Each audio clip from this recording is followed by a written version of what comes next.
MBBS की पढ़ाई करना चाहते हैं, लेकिन अगर आपका नीट का स्कोर कम है, मसलन 250 है, 200 है, 150 है, 138 है या फिर 138 से भी कम है, आप कैटेगरी क्वालिफाइड हैं, तब भी आपके पास मौका है प्राइवेट से एमबीबीएस की पढ़ाई करने का।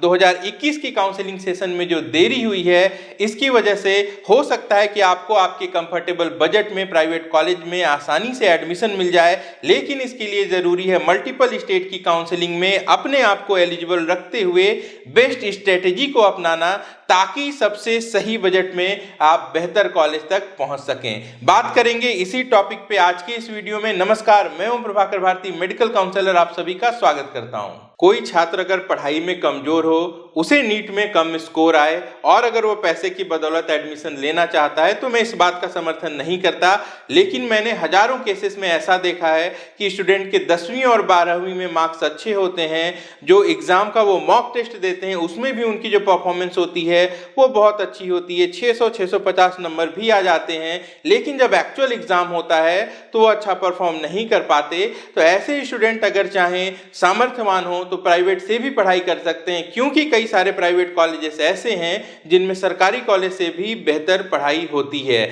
ऐसे में कौन कौन से राज्य हैं और जो बजट कम होता है वो बिल्कुल फाइनल राउंड में होता है, तो आप कौन से नियम को फॉलो करेंगे कि फाइनल राउंड तक एलिजिबल रहेंगे, इसके साथ साथ सेफ रहेंगे, यह हम लोग देखेंगे। तो जो डिटेल्स है वो मैं आपको चलिए अब राज्यवार बता देता हूं। सबसे पहला नाम उत्तर प्रदेश का खूब चर्चा में रहता है, सबसे ज्यादा ओपन सीट्स हैं यहाँ पर और लो कट ऑफ जाती है, और लो कट ऑफ पे जो फीस होती है वो दूसरे राज्य की तुलना में आप कम कह सकते हैं। 2021 के लिए जो बजट है वो जारी हो चुका है, यानी कि जो फीस स्ट्रक्चर है वह जारी हो चुका है और औसत रूप से 60 से 70 लाख के बीच में सारे चार्जेस वहां पर हैं। ऐसे में कुछ दिक्कत भी है उत्तर प्रदेश के साथ, सबसे पहले वो देख लेते हैं। सबसे पहली बाधा जो है वह यह है कि यहाँ पे राउंड 1 में ही कट ऑफ सबसे ज्यादा कम होती है और राउंड 1 में भी आपको पार्टिसिपेट करने के लिए 2 लाख रुपए की सिक्योरिटी डिपॉजिट दांव पे लगानी होती है। ऐसे में अगर राउंड 1 में आप एडमिशन ले लेते हैं और बाद में आपको किसी दूसरे राज्य से बेहतर कॉलेज मिलता है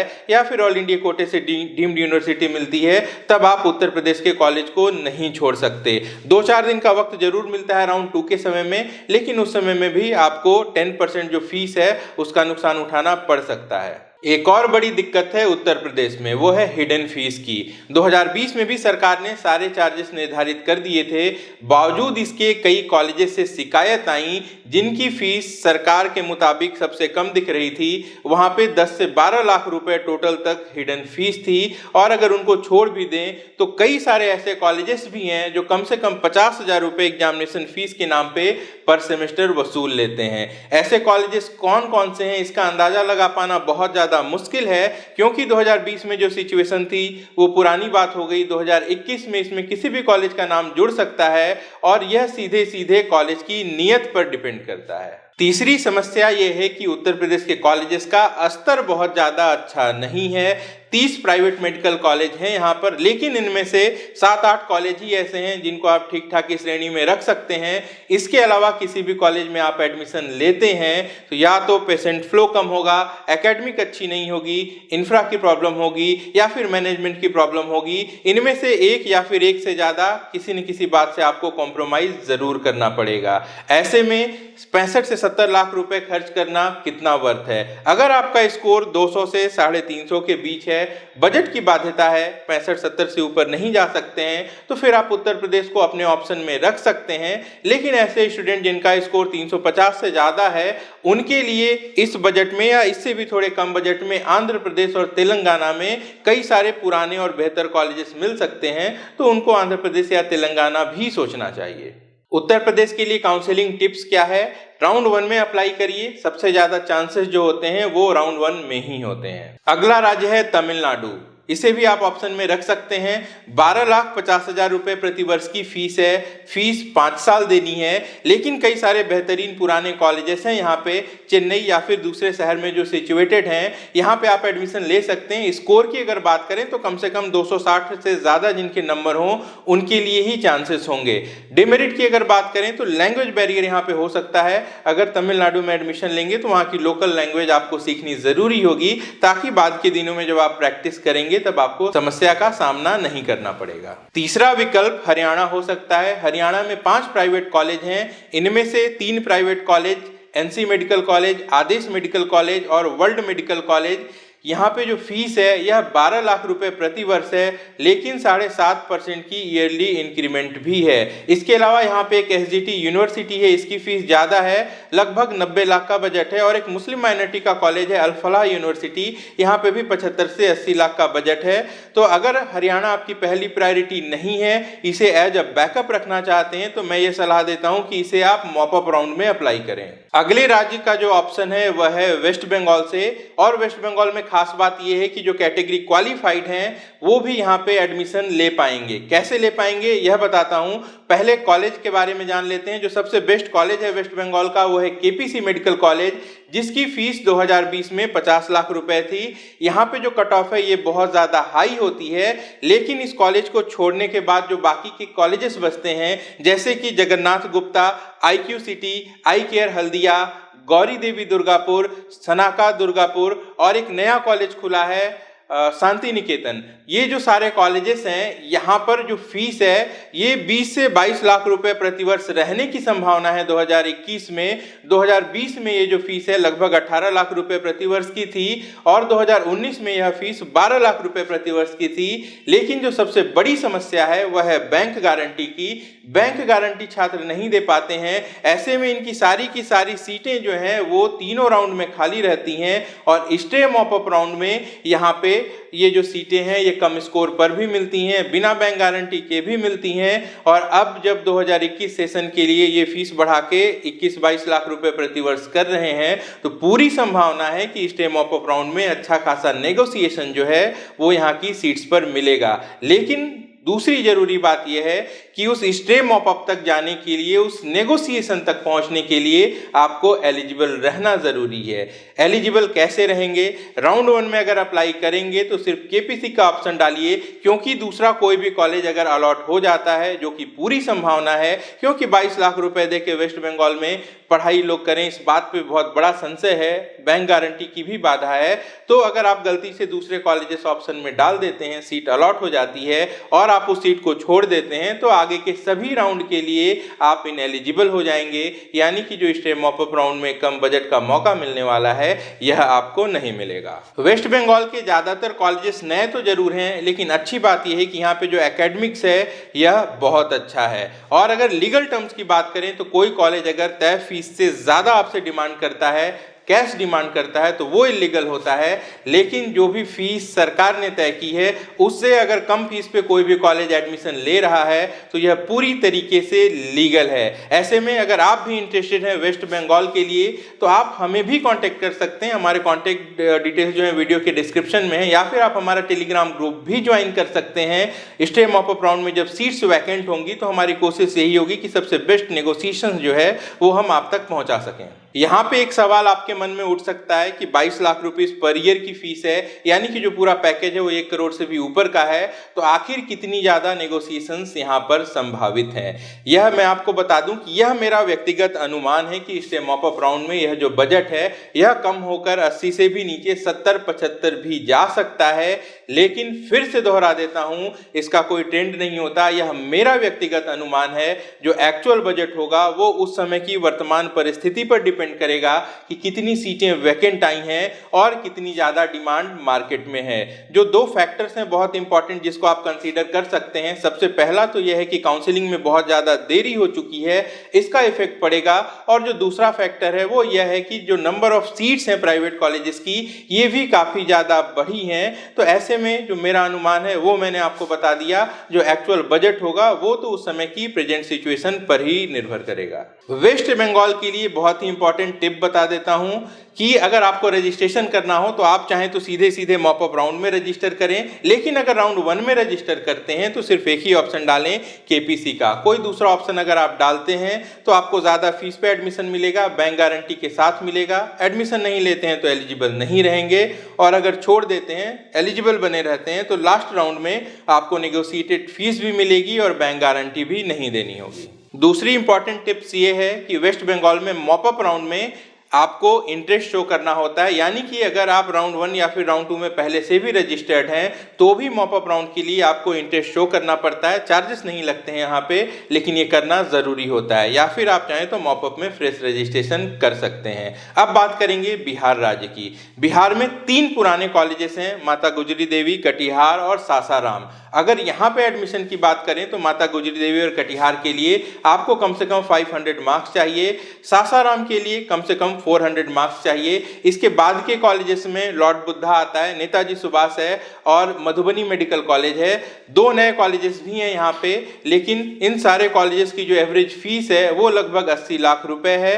कट ऑफ की बात करें तो लॉर्ड बुद्धा को छोड़ दें तो बाकी के सारे कॉलेजेस में 150 नंबर पे भी एडमिशन हो सकते हैं, लेकिन ये फैसला आपका होगा कि 80 लाख रुपए उस एवरेज क्वालिटी के कॉलेजेस पे खर्च करना उचित है या फिर नहीं। बिहार के बारे में जरूरी सलाह दे देता हूं कि बिहार में अगर प्राइवेट कॉलेजेस के लिए काउंसलिंग करनी हो, मार्क्स कम हो, तो राउंड 1 और 2 में अप्लाई न करें। मॉपअप में हर एक स्टूडेंट को फिर से रजिस्ट्रेशन करना होता है, तो बेहतर होगा कि आप सीधे सीधे मॉपअप राउंड में रजिस्टर करें और उनकी ऑफलाइन काउंसलिंग को पार्टिसिपेट करें। अब बात करेंगे छठे राज्य की। छठे नंबर पे मैंने राजस्थान को रखा है। राजस्थान में पहले से 8 प्राइवेट मेडिकल कॉलेज थे, 9वां भी खुल गया है। राजस्थान एक ओपन स्टेट है, यानी कि दूसरे राज्य के कैंडिडेट भी यहाँ प्राइवेट सीट्स के लिए अप्लाई कर सकते हैं। नियम यह है कि अगर स्थानीय छात्रों के बाद सीटें वैकेंट रह जाएंगी तो वो बाहरी छात्रों को दी जाएंगी। ऐसे में अगर बात कर लें एवरेज फीस की, तो जो एवरेज फीस है बाहरी स्टूडेंट के लिए मैनेजमेंट कोटे की वो काफ़ी ज़्यादा है। 21 लाख से लेके 26 लाख रुपए प्रति वर्ष की ये फीस है। लेकिन खास बात यहीं पर है कि इतनी ज़्यादा फीस होने के कारण ये सीट्स जो हैं यह वैकेंट रह जाती हैं और बाद में नेगोशिएशंस होते हैं, यानी कि स्टे मॉपअप राउंड में आप इस फीस को नेगोशिएट करा के भी एडमिशन ले सकते हैं। अगर कॉलेजेस की बात करें तो जयपुर में आप नीम्स या फिर जेएनयू कंसीडर कर सकते हैं, उदयपुर में गीतांजलि या फिर आप पैसिफिक इंस्टीट्यूट को कंसीडर कर सकते हैं। जो नया कॉलेज खुला है गंगानगर में से स्टांटिया, उसे भी कंसीडर कर सकते हैं। तो इस तरीके से राजस्थान एक इंपॉर्टेंट स्टेट है। नॉर्थ इंडिया में अगर रह के पढ़ाई करनी है तो राजस्थान एक बहुत अच्छा विकल्प हो सकता है। राजस्थान में एडमिशन की संभावना कितनी है? एमजीएमसी वहाँ का सबसे बेस्ट प्राइवेट मेडिकल कॉलेज है, इसकी डिमांड बहुत ज़्यादा होती है, तो इसमें कोई भी सीट वैकेंट नहीं बचती जो बाहरी राज्य के छात्रों को मिल सके। लेकिन इसको अगर छोड़ दें तो बाकी जितने भी कॉलेजेस हैं इनकी फीस बहुत ज़्यादा है, साथ साथ बैंक गारंटी है, तो इन सब में सीट्स जो हैं वो खाली रहती हैं और ये सीट्स आपको मिल जाएंगी मॉपअप राउंड या फिर स्टे मॉपअप राउंड में। तो आपको ये करना है कि राजस्थान में राउंड 2 में आपको रजिस्टर कर लेना है, लेकिन बैंक गारंटी से बचना चाहते हैं तो स्टे मॉपअप राउंड का वेट करेंगे, जहां पे बिना बैंक गारंटी के नेगोशिएटेड फीस पर आपको एडमिशन मिलेगा। बजट कितना हो सकता है? मेरा ये अनुमान है, फिर से कह रहा हूं, व्यक्तिगत मेरा ये अनुमान है कि यह जो बजट है अगर बहुत ज़्यादा कम हुआ, अगर डिमांड बहुत कम रही इस बार, तो भी 85 से 90 लाख रुपए का हो सकता है। जो एक्चुअल बजट होगा वो काउंसलिंग के दौरान ठीक उसी समय पे आपको पता चलेगा। अगर अपडेटेड रहना चाहते हैं तो फिर दोहरा देता हूं, हमारे टेलीग्राम चैनल को ज्वाइन कर लें, वहाँ पे जो अपडेट्स होंगे वो पोस्ट कर दिए जाएंगे। राजस्थान में कॉलेजेस कौन से सेलेक्ट करने हैं इस पे भी मैं अपना विचार रख देता हूं आपके सामने। अगर जयपुर में पढ़ाई करना चाहें तो आप प्रेफरेंस जो है वो जेएनयू को दे सकते हैं, सेकंड ऑप्शन पे आप निम्स रख सकते हैं। अगर बात करें उदयपुर की तो जो सबसे बेस्ट इंस्टीट्यूशन है वो वहां पे गीतांजलि है।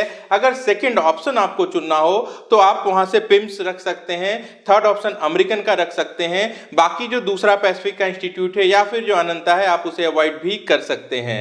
सबसे लास्ट ऑप्शन जो है वो गंगानगर का नया कॉलेज है, वो भी पुराना कॉलेज है, मान्यता इस बार मिली है, लेकिन जो अस्पताल है वो पहले से चल रहा था तो उसे भी कंसीडर किया जा सकता है। अगले ऑप्शन पे मैंने हिमाचल प्रदेश को रखा है। यहाँ पे एक ही प्राइवेट मेडिकल कॉलेज है, महर्षि मार्कंडेश्वर का, जो कि सोलन में है। फीस यहाँ पे दिखने में कम लगती है, 14,50,000 है, लेकिन तमाम तरीके के इंक्रीमेंट अगर आप जोड़ दें तो यह जो पैकेज है ये 95 लाख रुपए तक पहुंच जाता है। जो ब्रेकअप है फीस का वो भी हमारे टेलीग्राम चैनल पे मौजूद है।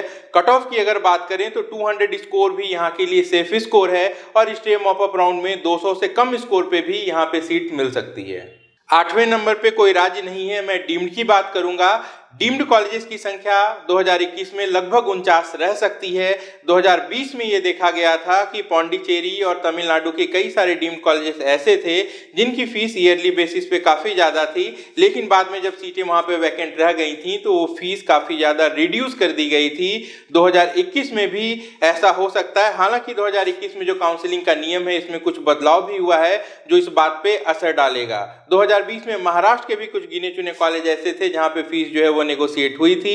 2021 का जो नया नियम है वो ये है कि एनआरआई कोटे की जो वैकेंट सीट होगी ये मॉप अप राउंड में ही कन्वर्ट होकर डिस्ट्रीब्यूट हो जाएगी। ऐसे में इस बात का अंदाजा लगा पाना बहुत मुश्किल है कि स्टेम मॉप अप राउंड में कितनी सीटें होंगी, लेकिन अगर स्टेम मॉप अप राउंड में ज्यादा सीटें बचती हैं तो डीम्ड कॉलेजेस की फीस भी नेगोशिएट होगी, क्योंकि 2021 सेशन के लिए साउथ इंडिया की अगर बात करें तो ज्यादातर कॉलेजेस की फीस में 1 से 2 लाख रुपए का इंक्रीमेंट हुआ है। ऐसे में ये फीस कम होकर कितनी हो सकती है, तो याद रखिएगा जो डीम्ड ऑर्गेनाइजेशन हैं ये काफी बड़े होते हैं, इनकी फीस करोड़ों में है, तो बहुत ज्यादा ये रिड्यूस नहीं होती है। अगर मान लेते हैं बहुत ज्यादा इस बार डिमांड कम रही तो भी ये 90 लाख 85 लाख रुपए के आसपास में आपको मिल सकता है। वीडियो लंबा हो गया, लेकिन सारे राज्यों के बारे में मैंने आपको बता दिया है, सारी संभावनाएं बता दी हैं। अगर पूरा देख लिए हैं और इस पे अमल करेंगे तो नो डाउट आपको एक अच्छी सीट 2021 के लिए मिल सकती है। अब बात करेंगे नवें और अंतिम राज्य के बारे में। कर्नाटक बेस्ट एकेडमिक के लिए जाना जाता है और इसलिए भी जाना जाता है क्योंकि सबसे ज़्यादा इलीगल एडमिशन या फिर कह लें कि धोखाधड़ी भी कर्नाटक राज्य के नाम पे होती है।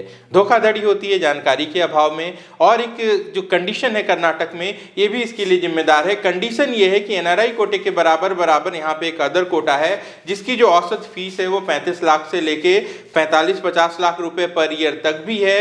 तो ये सीटें खाली रह जाती हैं और बाद में ये कॉलेज लेवल पर डील होती हैं। फिर से दोहराना चाहूँगा कि अगर किसी कॉलेज की किसी सीट की फीस ज़्यादा है और कॉलेज अगर उसको कम करके एडमिशन दे रहा है, पूरे पक्के में दे रहा है यानी प्रूफ के साथ दे रहा है, तब ये हर तरीके से लीगल होता है। कैश की कहाँ इन्वॉल्वमेंट है मैं इसकी बात नहीं कर रहा, ना ही हमारा कोई सरोकार है इस तरीके के एडमिशन से। तो लीगल एडमिशन की बात करेंगे, अदर कोटे की ऑफिशियल सीट्स हैं कर्नाटक में, यह वैकेंट रह जाती हैं और स्टे वैकेंसी वाले राउंड में यह फीस नेगोशिएट होके कई बार इक्वल डिस्ट्रीब्यूशन के साथ आपको मिल सकती है। तो कर्नाटक एक अच्छी अपॉर्चुनिटी हो सकती है।